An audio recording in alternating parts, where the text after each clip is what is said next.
Admiral Sarah Chen stood in the Great Hall of the Galactic Council. Her black uniform with gold stars looked small against the massive chamber. Around her, representatives from dozens of alien species sat in floating chairs that glowed with soft light.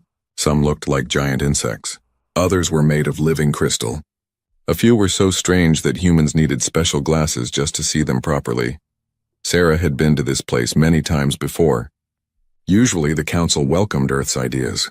Humans were good at solving problems that had puzzled other species for centuries. They were quick to learn and fast to adapt.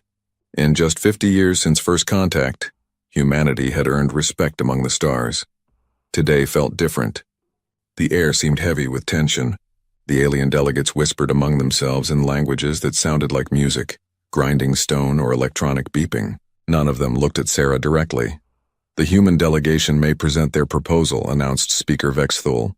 The tall, blue-skinned alien had been fair to humans in the past. Today his four eyes seemed cold. Sarah stepped forward and activated her holographic display. A three-dimensional image appeared above her head, showing a network of glowing lines connecting thousands of star systems. Honored Council members, Sarah began. Earth presents the Quantum Communication Network. This technology will allow instant communication across the entire galaxy. No more waiting months for messages to travel between distant worlds. Every planet, every ship, every person can be connected in real time. The display showed how the network would work. Special relay stations would be built at key points throughout space. These stations would use quantum entanglement to send information faster than light itself. It was revolutionary technology that could change how the galaxy operated.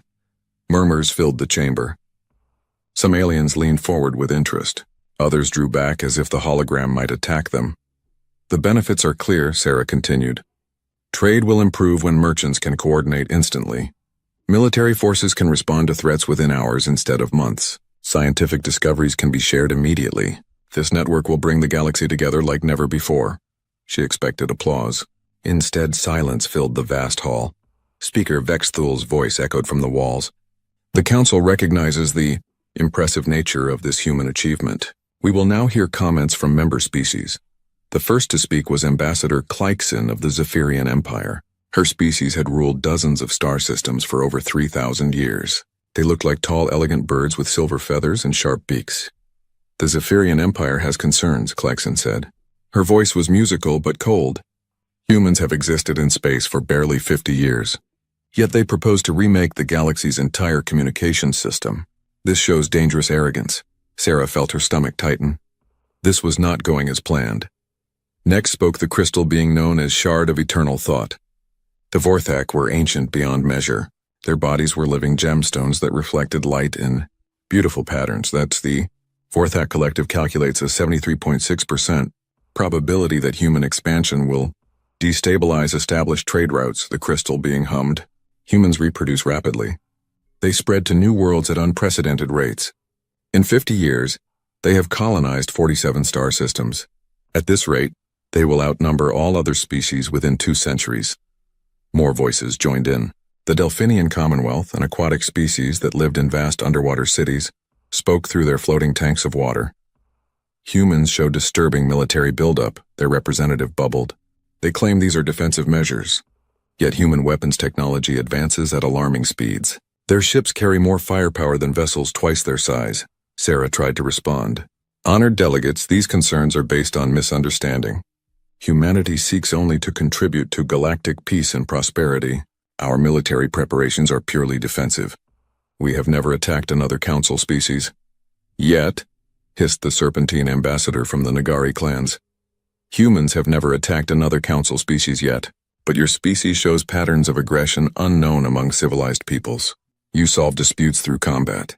You compete constantly, even among yourselves. Your entertainment glorifies violence. The accusations continued for hours. Each species that spoke found new reasons to fear humanity. They pointed to human history, with its wars and conflicts. They worried about human technology, which advanced too quickly for comfort. They feared human culture, which prized individual achievement over collective harmony.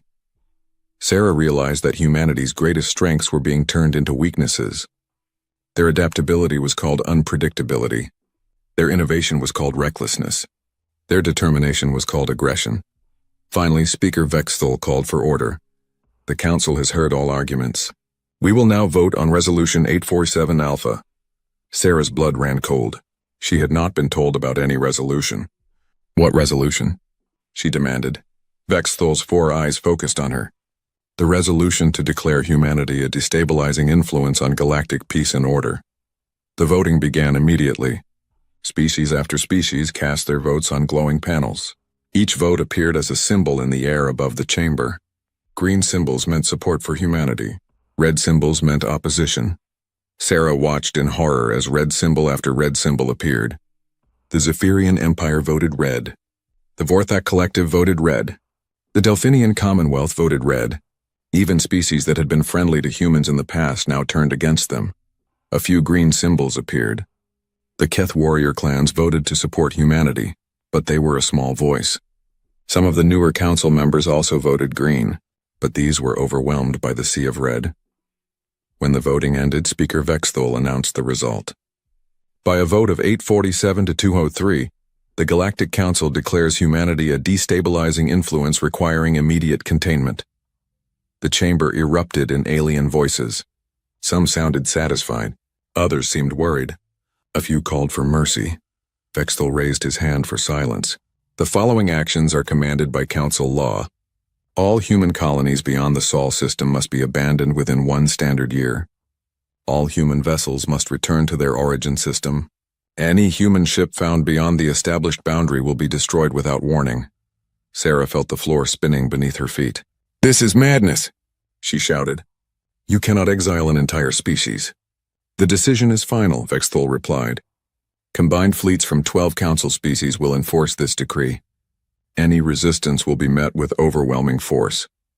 As the delegates began to file out, Sarah stood alone in the center of the Great Hall. 50 years of human dreams among the stars had just been crushed in a single vote. Earth's children, scattered across dozens of worlds, would have to abandon their homes and flee back to the solar system where humanity had begun. But even as despair filled her heart, Sarah's mind was already working. She was a military officer trained to think tactically. If the Council wanted humanity contained in the Sol system, they would need to enforce that containment. That meant they would have to station fleets at the boundary, watching and waiting. Sarah activated her personal communicator, using an encrypted channel that only other human military officers could access. All commands, this is Admiral Chen. Begin Protocol 7 immediately. Repeat, begin Protocol 7. Protocol 7 was something the Council knew nothing about. For years, human military planners had prepared for the possibility that the galaxy might turn against them. Hidden shipyards had been built in remote asteroid fields. Secret research facilities had developed new technologies away from Council oversight. Emergency supply caches had been placed throughout human space. The Council thought they were exiling humanity to make the galaxy safe from human unpredictability. What they had actually done was give humanity something they had never had before: complete freedom to develop without limits or restrictions. Sarah walked slowly from the chamber, her mind already planning. The Council had made a terrible mistake. They had judged humanity by the standards of species that had grown soft and comfortable over thousands of years of peace. They did not understand that humans had never known such peace. Humans had been forged in conflict and shaped by struggle. The Council wanted to contain humanity like a dangerous animal in a cage. They did not realize that cages could be broken, and when humanity finally broke free, they would be stronger than ever before. As Sarah's ship lifted off from Nexus Prime for the last time, she looked back at the world where galactic law was made. Someday, she promised herself, she would return. But when that day came, she would not be begging for acceptance. She would be demanding it. The other human delegates were quiet during the journey back to Earth. They stared out the windows at the stars, knowing that humanity's children would soon have to abandon worlds they had called home for decades. Some wept, others cursed. A few spoke of fighting back immediately. Sarah remained silent, but her thoughts were loud. The Council had given humanity 1 year to withdraw. She intended to use that year wisely. By the time human ships crossed back into Sol system, they would carry more than just refugees and possessions. They would carry the seeds of the galaxy's future. The Council had made their choice. Now it was humanity's turn to choose. They could accept exile and fade quietly into history, or they could use their isolation to become something the galaxy had never seen before. Sarah smiled grimly as Earth grew larger in the view screen. The Council thought they had ended the human threat. Instead, they had just begun it. The real question was not whether humanity would return to the galaxy. The question was what humanity would be when they came back, and that answer would surprise everyone, including the humans themselves. In the depths of space, human colonies received Sarah's coded message. Emergency protocols activated across dozens of worlds. The Great Withdrawal was about to begin, but it would not be the retreat the Council expected. It would be a preparation for war. The great cargo ships came first. Massive vessels that could carry entire factories floated down from the sky like metal mountains. On the human colony of New Terra, workers swarmed over industrial complexes that had taken decades to build. They were taking everything apart, piece by piece. Marcus Webb watched from the control tower as the last fusion reactor was loaded onto Transport Ship 7. He had been the planetary administrator for 15 years. He had seen New Terra grow from a handful of prefab shelters to a thriving world with 3 million people. Now he was supervising its death.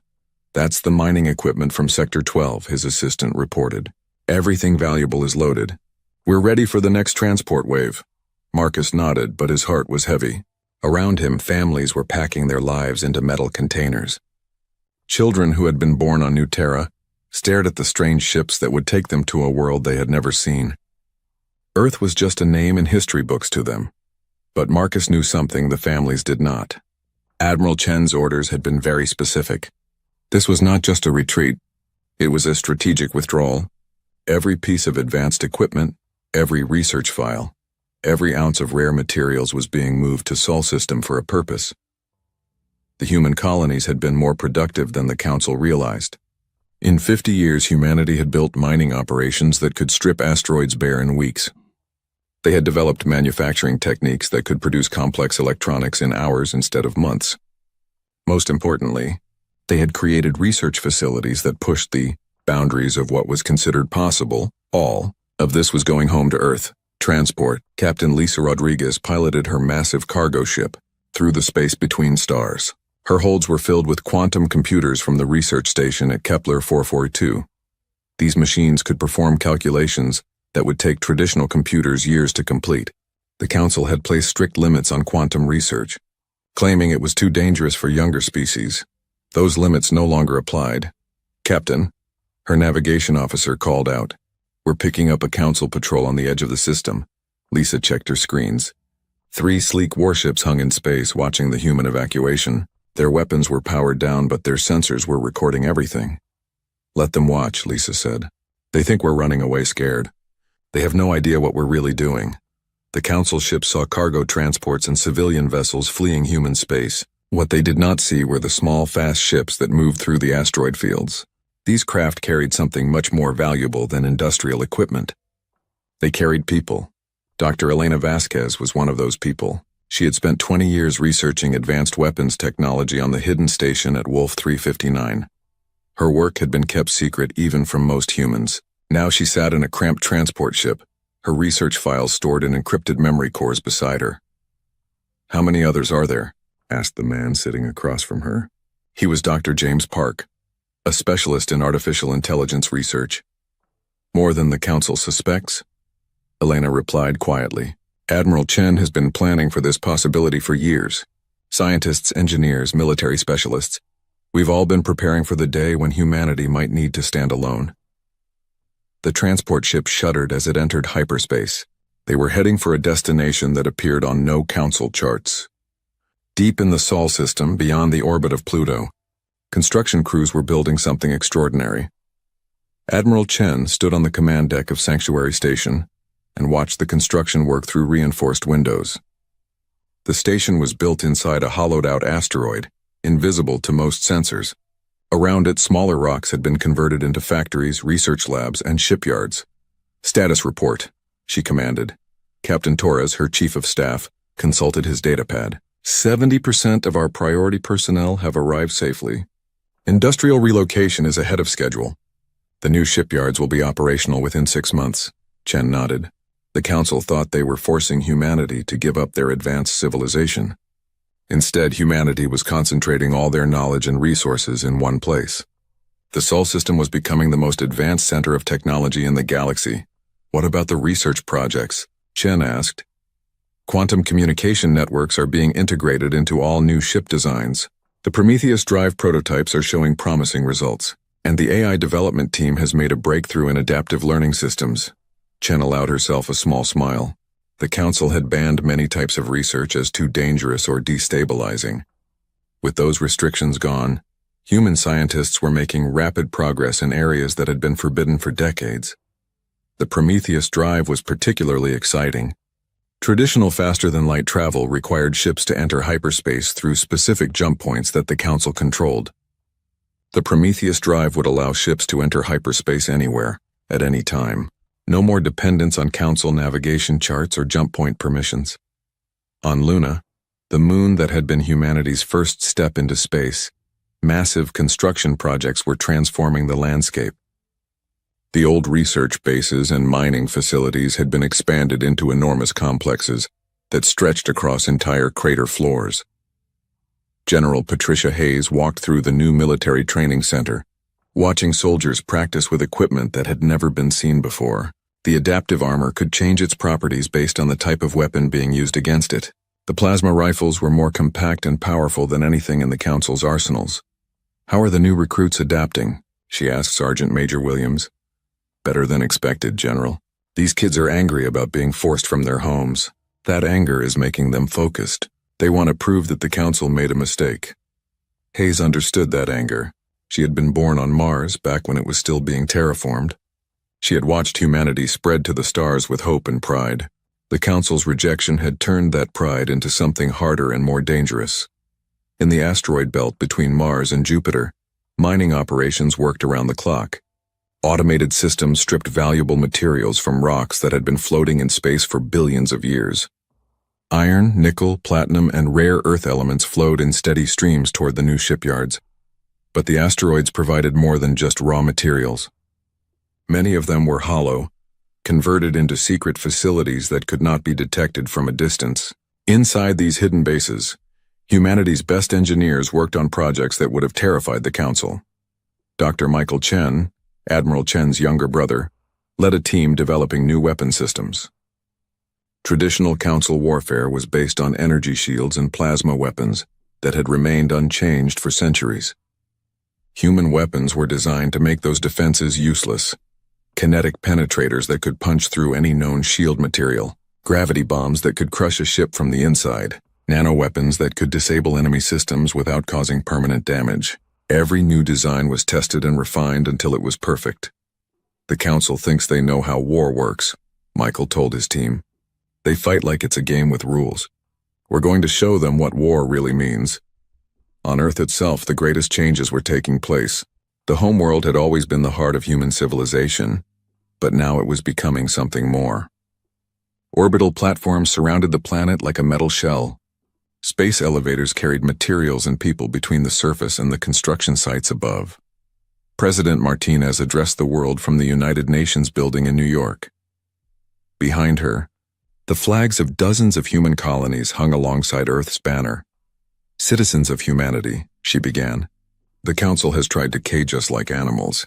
They believe that isolation will make us weak and compliant. They are wrong. Isolation will make us strong.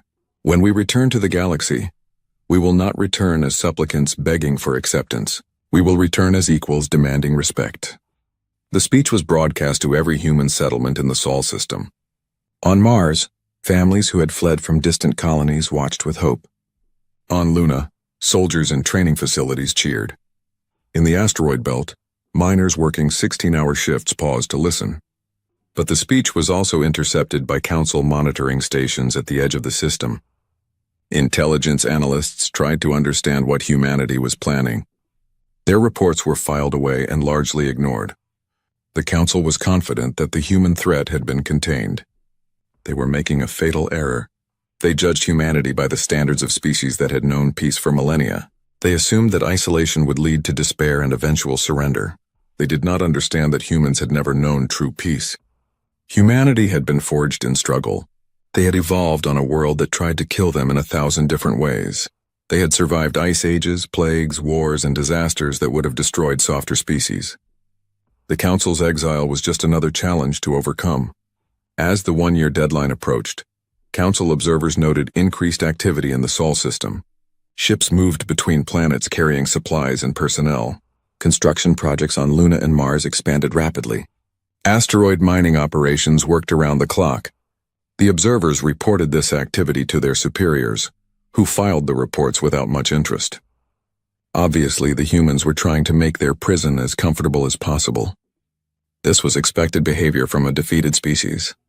They did not realize they were watching the birth of something that would change the galaxy forever. Admiral Chen stood in the command center of her new flagship, the Defiance. The ship had been built in the hidden yards beyond Pluto, using technologies and materials that the Council had never seen before. It was sleek where Council ships were bulky, fast where they were slow, and deadly where they were merely dangerous. All departments report ready for first trial run, Captain Torres announced. Chen looked out at the fleet surrounding her flagship. Dozens of new ships hung in space, their hulls gleaming with fresh construction. These vessels had been designed specifically to fight Council forces. Every weapon, every defense, every system had been optimized for the war that was coming. "Take us out," Chen ordered. The Prometheus drive activated with a sound like thunder. Space twisted around the ship as it entered hyperspace without using any of the Council's jump points. In seconds, they were racing through dimensions that the Council barely understood. The first phase of humanity's return to the galaxy had begun, but this time they would not be asking for permission. They would be taking what they deserved. Captain Exiled of the Vorthak Collective stared at the wreckage floating in space. His crystal body reflected the light from the burning fuel that drifted between the twisted metal remains. 3 Council transport ships had been destroyed here, but there were no signs of who had attacked them. "Analysis complete," his tactical officer reported. The crystalline being's voice chimed like broken glass. "Weapon signatures do not match any known technology in Council databases. Energy patterns suggest directed kinetic impact at near light speed." Exiled rotated his geometric head to study the data displays. "Pirates do not possess such weapons, nor do any of the known rebel groups. What force could have done this?" The question was being asked throughout Council space. For 6 months, ships had been disappearing along major trade routes. Always the attacks came without warning. Always the destruction was complete. And always the attackers vanished before Council forces could respond.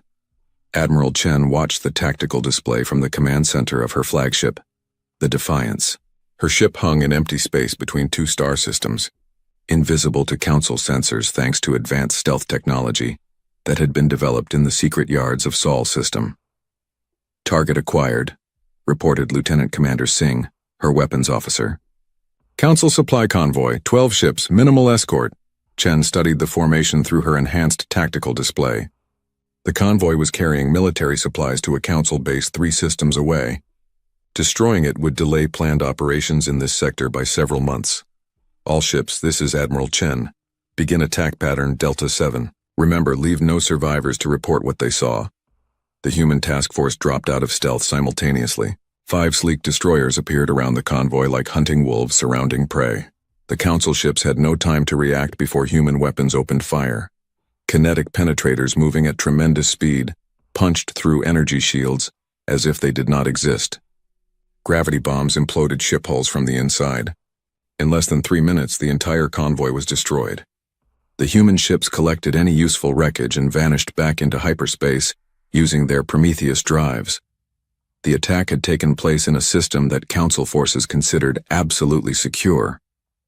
No jump points led to this area except through heavily guarded checkpoints. But humanity no longer needed jump points. News of the attack reached Council Central Command within hours. General Thisara of the Delphinian Commonwealth studied the reports with growing concern. Her species had evolved in deep oceans, and they understood the dangers that lurked in dark water. Something was hunting in the darkness of space, and it was getting bolder. "How many ships have we lost this month?" she asked her aide. 47 confirmed destroyed, 12 missing and presumed lost, the younger Delphinian replied through his translation device. Cargo losses include weapons, medical supplies, and rare materials worth over 2 billion credits. Thisara's tentacles writhed with frustration. And we still have no idea who is responsible? The attack patterns suggest high mobility and superior weapons technology. Some analysts believe it might be a previously unknown species from beyond the galactic rim. The general said nothing, but privately she was beginning to suspect the truth. Only one species had been developing new technologies at the rate these attacks suggested. Only one species had the motivation to strike at Council shipping. And only one species had vanished from galactic civilization exactly when these attacks began. But that was impossible. The humans were contained in their home system, monitored by permanent patrol fleets. They could not possibly be responsible, could they?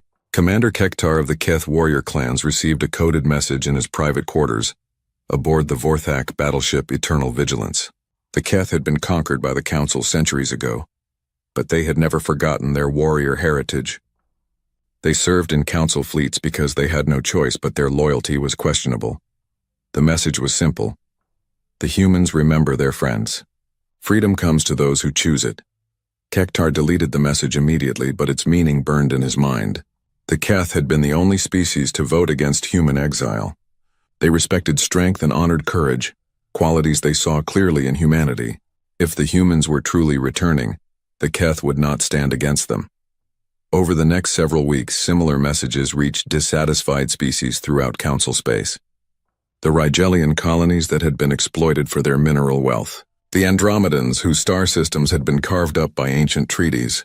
The dozens of smaller species that had joined the Council seeking protection but found only servitude. All received the same message. Humanity was returning, and they would remember who had been their friends. Dr. Elena Vasquez worked in her laboratory aboard the research ship Newton's Gift, one of humanity's mobile science vessels that roamed the galaxy gathering intelligence. Her latest project was a breakthrough that would revolutionize space warfare. Adaptive Artificial Intelligence Matrix Online, she reported to Admiral Chen via encrypted communication. The system can analyze enemy tactics in real time and develop countermeasures automatically.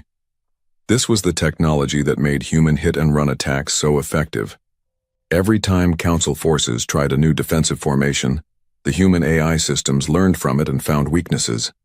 Every new tactic was analyzed and countered before it could be used effectively. "How are the integration tests proceeding?" Chen asked. "Better than expected. The AI is learning from every engagement. Our next attack will be 40% more effective than our last one." Chen smiled grimly. The Council believed in tradition and established tactics that had worked for centuries. Humanity believed in adaptation and continuous improvement. That philosophical difference was giving humans an enormous advantage. The attacks continued to spread throughout Council space. Human forces struck at military bases, supply depots, and communication centers. They avoided attacking civilian targets, focusing instead on the infrastructure that kept the Council's military machine running. Each success brought new allies to the human cause. Species that had been oppressed by the Council began providing intelligence and support. Independent colonies offered safe harbors for human ships. Even some Council member species had dissenting factions that secretly aided the human campaign. The Rigellan Mining Consortium was the first to openly defect. Their representative, Director Maul Anx, broadcast a message that was heard throughout the galaxy. "The Council has exploited our worlds for 800 years, his synthesized voice declared. They take our resources and give us nothing in return but empty promises.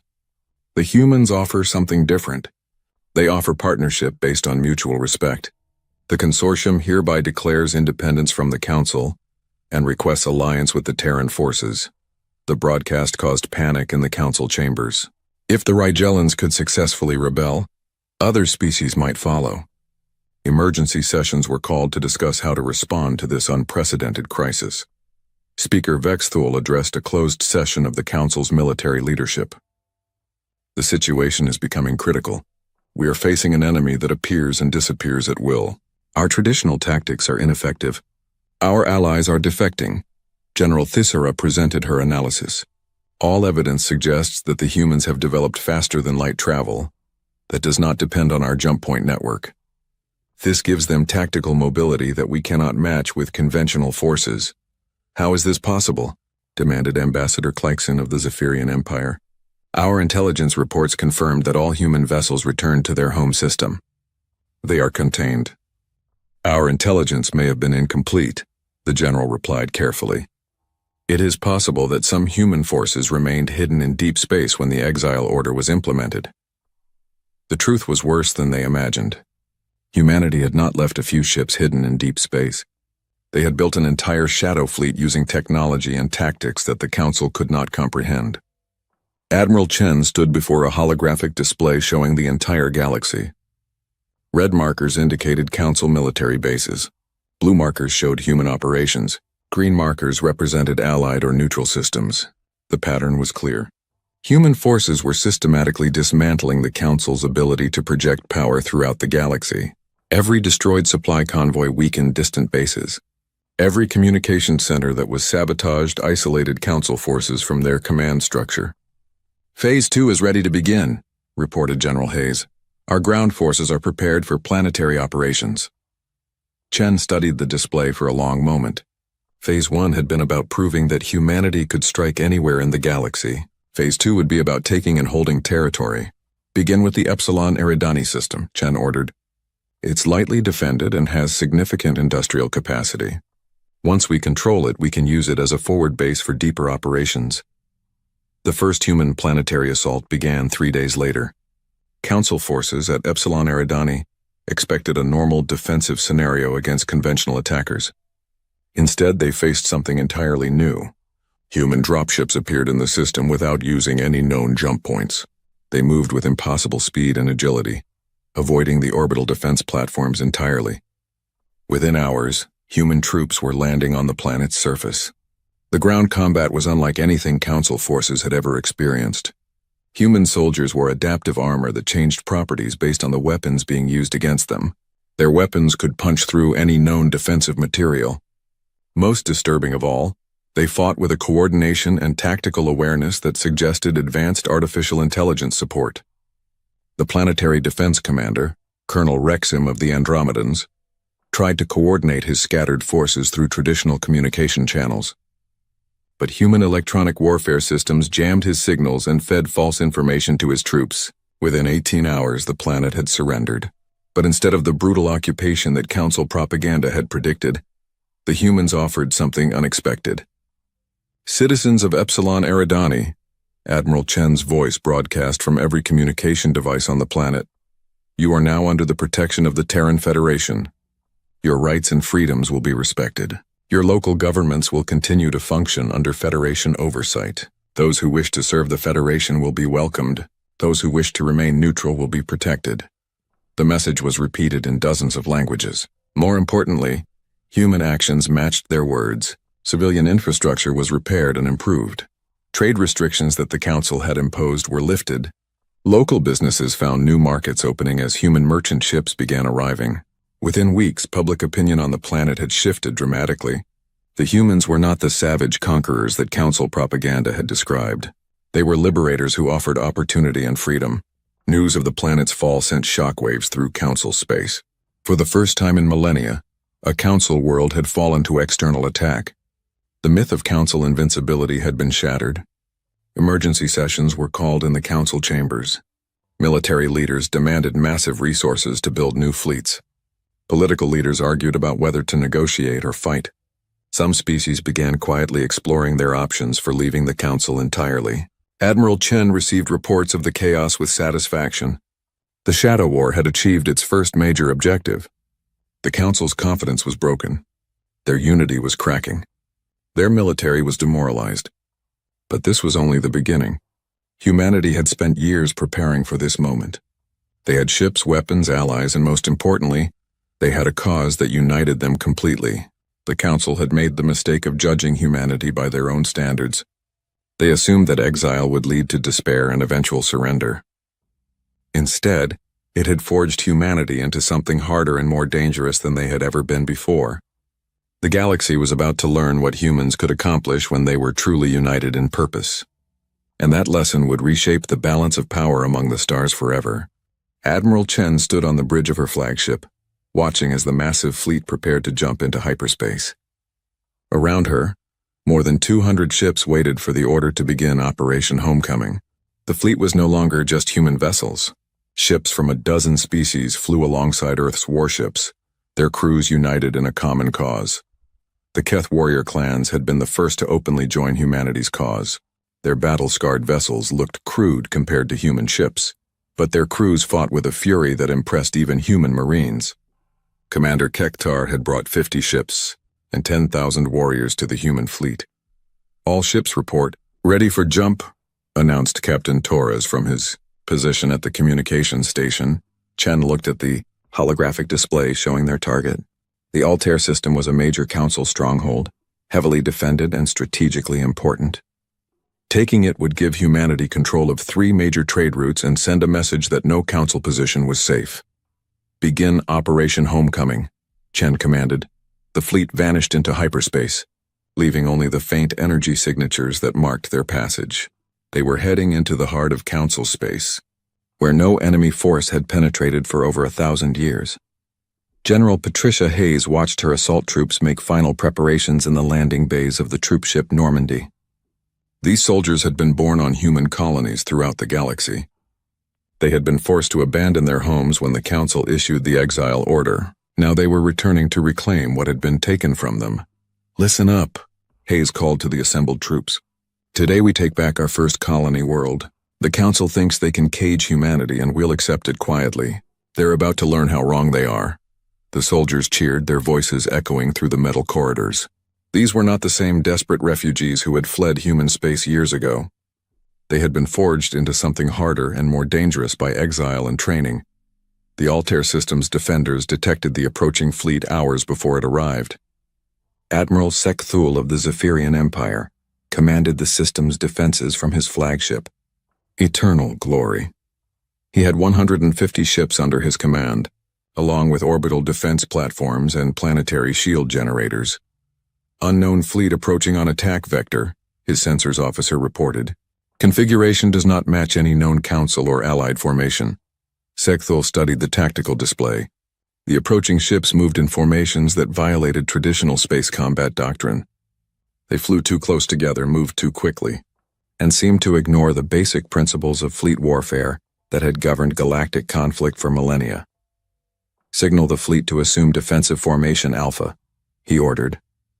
"All ships are to maintain minimum safe distance and prepare for conventional engagement," but the approaching human fleet had no intention of fighting a conventional engagement. Admiral Chen watched the Council. Forces arranged themselves in the standard defensive pattern that had been used for centuries. Their ships formed neat lines with carefully calculated distances between vessels. Their weapons were charged and ready, their shields were raised, and their crews were prepared for the kind of orderly battle that had characterized galactic warfare since time immemorial. "Implementing attack pattern Omega-7, Chen announced. "All ships execute random evasion patterns. Fire at will." The human fleet scattered like a flock of birds disturbed by a predator. Ships that had been flying in formation suddenly dispersed in all directions, moving with speed and agility that the Council forces could not match. Instead of the stately dance of traditional space combat, the battle became a chaotic storm of movement and destruction. Human ships darted between the Council vessels like angry wasps, firing kinetic penetrators and gravity bombs at point-blank range. The Council's carefully planned defensive formation dissolved into confusion as ships tried to track targets that moved in patterns their computers could not predict. Admiral Sekthul watched in horror as his fleet was torn apart by tactics that made no sense, according to everything he had learned about space warfare. His flagship shuddered under the impact of weapons that punched through his shields as if they were made of paper. "How are they moving so quickly?" he demanded. "Their ships should not be able to maneuver like that." His tactical officer's crystal body flickered with distress patterns. "Their vessels appear to be using some form of inertial compensation technology that allows them to ignore normal acceleration limits." The battle lasted less than 2 hours. When it ended, the Council fleet was destroyed or scattered. Admiral Sekthul's flagship drifted powerless in space, its crew captured by human boarding parties. The orbital defense platforms had been reduced to glowing debris. As human troops began landing on the planet below, Admiral Chen opened communications with the planetary government. Governor Plexum appeared on her screen, his insectoid features trembling with fear. I offer the unconditional surrender of the Altair system, he said quickly. Please spare the civilian population. Chen's expression was stern but not cruel. Governor, you have nothing to fear from us if you cooperate. The Terran Federation offers you and your people a choice. Join us willingly and enjoy the benefits of freedom and prosperity. Resist us and face the consequences. The choice was easier than the governor had expected. Within days it became clear that human occupation was unlike anything the council had predicted. Instead of brutal oppression, the humans offered opportunity.